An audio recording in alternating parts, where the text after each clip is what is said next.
નમસ્કાર, super prime ટાઈમમાં આપનું સ્વાગત છે. હું છું અક્ષય. સૌથી પહેલા વાત કરીશું લાલકૃષ્ણ અડવાણીને અપાયેલા ભારત રત્નની.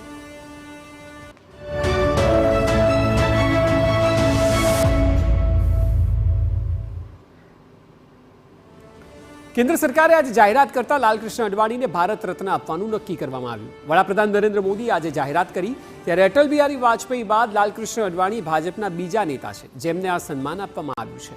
શ્રી રામ મંદિરની પ્રાણ પ્રતિષ્ઠા બાદ સોમનાથથી અયોધ્યાની યાત્રામાં મુખ્ય ભૂમિકા નિભાવનાર લાલકૃષ્ણ અડવાણીને ભારત રત્ન આપવાની જાહેરાત થતાં ભાજપમાં ઉત્સાહ જોવા મળ્યો.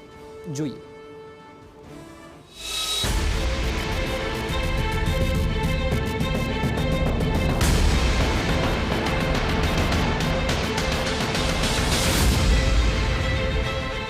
લાલકૃષ્ણ અડવાણીને મળશે ભારત રત્ન.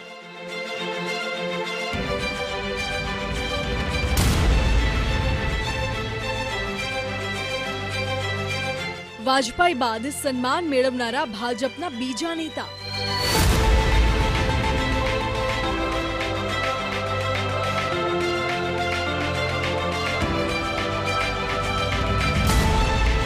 પીએમ મોદીએ ફોન કરીને પાઠવ્યા અભિનંદન.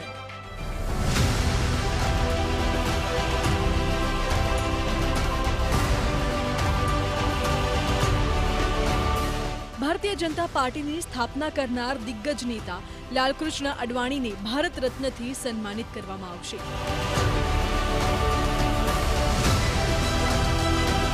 રામ મંદિરની પ્રાણ પ્રતિષ્ઠા બાદ રામ મંદિર માટે સૌથી મોટું યોગદાન આપનાર લાલકૃષ્ણ અડવાણીને ભારત રત્નથી સન્માનિત કરવાનો કેન્દ્ર સરકારનો આ નિર્ણય દેશભરમાં ચર્ચાનો વિષય બન્યો છે. તમને જણાવી દઈએ કે પૂર્વ વડાપ્રધાન અટલ બિહારી વાજપેયી બાદ લાલકૃષ્ણ અડવાણી બીજા નેતા છે કે જેઓને ભારત રત્નથી સન્માનિત કરવામાં આવશે. આ અંગે વડાપ્રધાન નરેન્દ્ર મોદીએ સોશિયલ મીડિયા પ્લેટફોર્મ એક્સ પર પોસ્ટ કરીને જાહેરાત કરી હતી. વડાપ્રધાન નરેન્દ્ર મોદીએ પોતાની પોસ્ટમાં લખ્યું હતું કે મને એ વાત જણાવતા ખુશી થઈ રહી છે કે લાલકૃષ્ણ અડવાણીને ભારત રત્નથી સન્માનિત કરવામાં આવશે. મેં તેમની જોડે વાત કરી છે અને આ સન્માનથી સન્માનિત કરવા અંગે તેમને શુભેચ્છા પાઠવી હતી. અમારા સમયના સૌથી સન્માનિત રાજનેતાઓમાંથી એક ભારતના વિકાસમાં લાલકૃષ્ણ અડવાણીનું યોગદાન અવિસ્મરણીય છે. જ્યારે બીજી તરફ લાલકૃષ્ણ અડવાણીના ઘરે પણ ઉત્સાહનો માહોલ જોવા મળ્યો હતો. વડાપ્રધાન નરેન્દ્ર મોદીએ લાલકૃષ્ણ અડવાણી સાથે ફોન પર વાત કરીને શુભેચ્છા પણ પાઠવી હતી. સાથે જ લાલકૃષ્ણ અડવાણીનું મોં પણ મીઠું કરવામાં આવ્યું હતું. दादा बहुत खुश हैं. मैंने जब दादा को बताया, मुझे पता लगा और मैंने दादा को बताया तो वो बहुत ही खुश थे और उन्होंने यही चीज बोली कि जीवन में उन्होंने अपना पूरा जीवन देश की सेवा में लगाया. इसके लिए वो बहुत खुशगुजार हैं और प्रधानमंत्री श्री नरेंद्र मोदी का धन्यवाद करते हैं और देश की जनता का जिनसे वो असीम प्रेम करते हैं उनका भी बहुत धन्यवाद करते हैं कि जीवन के इस पड़ाव पर उनको इतना बड़ा देश का सबसे सर्वोच्च सम्मान मिला. લાલકૃષ્ણ અડવાણીને ભારત રત્ન આપવાની જાહેરાત બાદ ભાજપના અનેક નેતાઓએ શુભેચ્છા પાઠવી હતી. સાથે જ સાંસ્કૃતિક રાષ્ટ્રવાદને દેશભરમાં ફેલાવવા માટે ભાજપના नेताओं आभार પણ વ્યક્ત કર્યો હતો. हमें बहुत खुशी है और हम सबको खुशी है कि अडवाणी जी जो सांस्कृतिक राष्ट्रवाद के एक बहुत बड़े योद्धा हैं और जिन्होंने कि तमाम संकट के समय, कंटक के समय, तमाम समस्याओं के समय और तमाम परेशानियों को झेलते हुए और देश में सांस्कृतिक राष्ट्रवाद का ध्वज फहराया और देश को और राष्ट्रवाद से जोड़ा.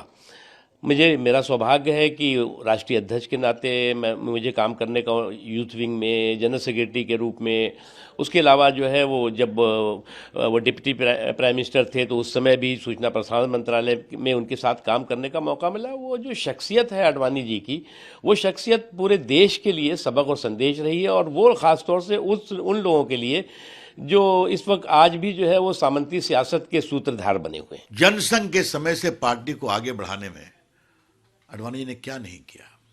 अटल जी, अडवाणी जी, और खास करके चाहे वो देश के उप प्रधानमंत्री के प्रशासक हो या केंद्रीय मंत्री के रूप में, पार्टी के राष्ट्रीय अध्यक्ष के रूप में, और सांस्कृतिक राष्ट्रवाद की अलग जो देश में जगाई रथ यात्रा के माध्यम से. आज पूरी देखिए पार्टी कहाँ से कहाँ पहुँच गई.